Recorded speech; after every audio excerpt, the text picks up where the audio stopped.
काफ़ी दोस्त कमेंट कर रहे थे कि इरफान भाई हम अपने मोबाइल की IMEI कैसे चेक करें। तो आप लोगों के लिए ये वीडियो है। आपने क्या करना है भाई, *#06# लगाना है तो आपकी IMEI आ जाएगी। ये IMEI आप सेव करके रख लें क्योंकि आपको बहुत काम आएगी। अगर मोबाइल चोरी हो जाएगा ये आपको IMEI काम आएगी। और दूसरा कोड, अगर आप कहीं से मोबाइल ले रहे हैं तो वो कैसे चेक करें। आपने क्या करना है भाई, *#0# लगाना है। तो आपने अगर मोबाइल में टच में मसला होगा तो वो भी पता चल जाएगा, अगर लाउड स्पीकर में मसला है वो भी पता चल जाएगा। किसी मैकेनिक के पास ज़रूरत जाने की नहीं है।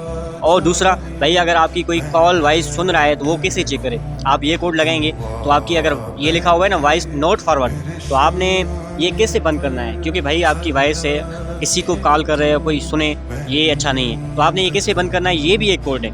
आपने ये कोड लगाना है भाई, *002#। ये कोड लगाएंगे तो आपकी जो भी वॉइस कॉल सुन रहा है वो बंद हो जाएगी। अगर वीडियो अच्छा लगे तो हमारे इस चैनल को फॉलो करें और लाइक करें ताकि सबसे पहले हमारी वीडियो आप देख सकें।